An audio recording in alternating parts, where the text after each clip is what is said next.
கல்வி முதல் தொழில் வளர்ச்சி வரை நவீன தமிழ்நாடு இன்றைக்கு எதற்கெல்லாம் பெருமைப்பட்டுக் கொள்கிறதோ அவற்றில் கணிசமானவற்றுக்கு விதை போட்ட பெருந்தலைவர் காமராஜரின் பிறந்த நாள் இன்று. விருதுப்பட்டி என்று அழைக்கப்பட்ட இன்றைய விருதுநகரில் 1903 ஜூலை 15 பிறந்த காமராஜர் இளம் வயதில் போராட்டத்துக்கு அஞ்சாத தியாகி. கிட்டத்தட்ட 10 ஆண்டுகள் சிறையில் இருந்தவர். காந்தி நேருவை பார்த்து அரசியலுக்கு வந்தாலும் தமிழ்நாட்டில் அவர் தலைவராக ஏற்றுக்கொண்டது தீரர் சத்தியமூர்த்தியைத்தான். தமிழ்நாடு காங்கிரஸில் சத்தியமூர்த்திக்கும் ராஜாஜிக்கும் இடையிலான அதிகார சண்டை தீவிரமான போது ராஜாஜியை எதிர்கொள்ள காமராஜர் தான் பொருத்தம் என்று முடிவு செய்தார் சத்தியமூர்த்தி. 1940 ஆட்சி ராஜாஜி கையில் இருந்தாலும் கட்சி முழுமையாக காமராஜரின் கீழ் வந்தது. அடுத்த கால் நூற்றாண்டு காலம் தமிழ்நாட்டை தீர்மானிப்பவராக இருந்தார் காமராஜர். குலக்கல்வி திட்டத்துக்கு எதிராக தமிழகமே கிளர்ந்து எழுந்ததால் ராஜாஜி முதல்வர் பதவியிலிருந்து விலக 1957 தமிழக முதல்வரானார் காமராஜர். பதவியேற்ற கையோடு குலக்கல்வி திட்டத்தை ஒழித்தவர் அனைவருக்குமான கல்வி திட்டத்தை கொண்டு வந்தார். 1957 முதல் 1962 வரையிலான 5 ஆண்டுகளில் மட்டும் 13,000க்கும் மேற்பட்ட புதிய பள்ளிகளோடு லட்சக்கணக்கானோரின் கல்விக் கண்ணையும் திறந்தார். மதிய உணவு திட்டத்தை கொண்டு வந்தார். மாணவர் எண்ணிக்கை 19 லட்சத்திலிருந்து 40 லட்சமாக உயர்ந்தது. தமிழ்நாட்டின் இடஒதுக்கீட்டு முறை நீதிமன்றத்தால் ரத்து செய்யப்பட்ட போது நேரு ஆட்சியில் அரசமைப்பு சட்டத்தையே திருத்த வைத்தார். காமராஜரை படிக்காதவர் என்று சொல்லிவிட முடியாது.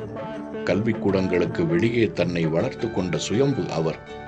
பத்திரிகைகள் புத்தகங்களை தேடி தேடி படித்தார். சொந்த முயற்சியில் ஆங்கிலம் கற்றார்.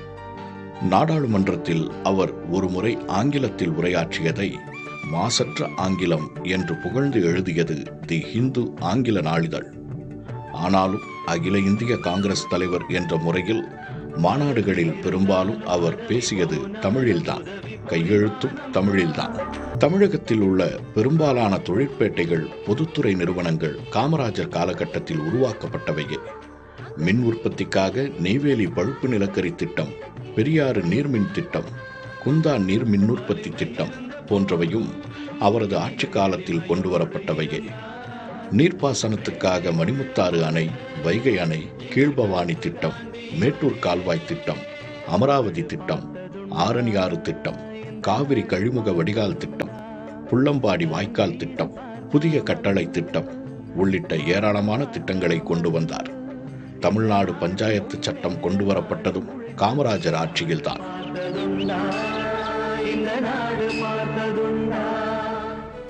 9 ஆண்டு காலம் முதல்வர், மும்முறை எம்பியாக இருந்தாலும் மக்கள் எளிதில் அணுகக்கூடிய தலைவராகவே இறுதி வரை வாழ்ந்தார். மூத்த தலைவர்கள் அரசு பொறுப்புகளிலிருந்து விலகி கட்சி பொறுப்புகளை ஏற்றுக்கொள்ள வேண்டும், இளைய தலைவர்களை அரசு பதவிகளில் அமர்த்த வேண்டும் என்ற பிளானை நேருவிடம் முன்மொழிந்த காமராஜர் தானும் முதல்வர் பதவியை துறக்க தயாரானார். இது ஒரு அரசியல் தற்கொலையாக அமையும் என்று அவர் மீது பெரும் மதிப்பு வைத்திருந்த பெரியார் கடுமையாக எதிர்த்தார். ஆனாலும் காமராஜர் பதவி விலகியதுடன் பக்தவச்சலத்தை பதவியில் அமர்த்தினார். இறுதியில் பெரியார் சொன்னது போலவே நடந்தது.